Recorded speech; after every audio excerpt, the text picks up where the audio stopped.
Hoi allemaal, mijn naam is Ries Duindam van i3 Connect en vandaag gaan we het hebben over hybride vergaderruimtes. Wat heb je daar eigenlijk voor nodig? Nou, je hebt vaak een camera nodig, je hebt een scherm nodig.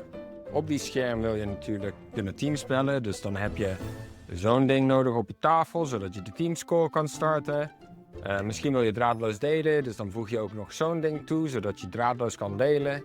Dan zijn er mensen die dus ook nog willen whiteboarden of een flipchart willen doen, dus dan plak je hier een whiteboard op de muur en daar zet je zo'n flipchart, zo'n papieren ding.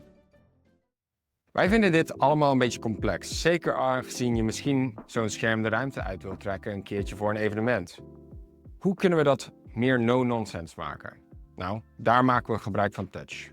Met touch heb je eigenlijk alle bediening meteen op het scherm zelf.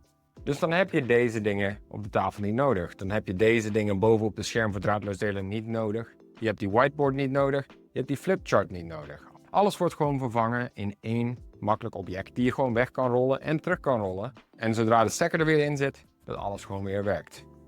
Je hebt altijd keuze uit twee opties. Je hebt de Microsoft Teams Rooms camera of de Bring Your Own Device camera.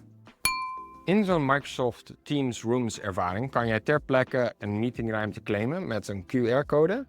Je kan draadloos delen vanaf de Teams app zelf. Je kan de aankomende boekingen van de ruimte hier zien en dan kan jij ook het call meteen hier beginnen, waardoor hij iedereen belt die in die meeting zat. Je hebt ook whiteboarden ingebouwd. En met zo'n whiteboard heb je eigenlijk een cloud whiteboard. Dat betekent dus dat alles wat ik hier schrijf meteen te zien is in zo'n belletje. Een Microsoft Teams Rooms camera is een oplossing voor premium videobellen in een meetingruimte. Maar als je gewoon op zoek bent voor iets waarbij je meteen een belletje kan doen, waarbij je niet te veel gedoe hebt, heb je ook de Bring Your Own Device camera. Die zijn veel goedkoper en dan maak je meteen gebruik van alle ingebouwde features van de touchscherm zelf. Dus je hebt een whiteboard, je hebt ook draadloos delen, je hebt een browser en je hebt ook bediening tot de verschillende sources.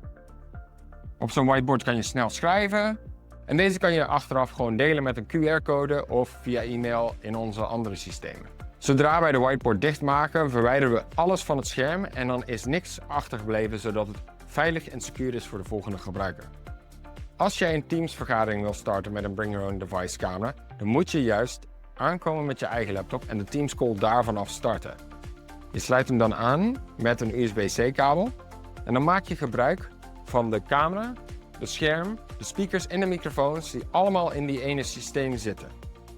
Daarnaast hebben onze schermen ook power via zijn USB-C kabel, waardoor je laptop ook opgeladen blijft, zelfs tijdens een presentatie. En met dat wil ik jullie bedanken voor jullie tijd en veel succes met jullie beslissing.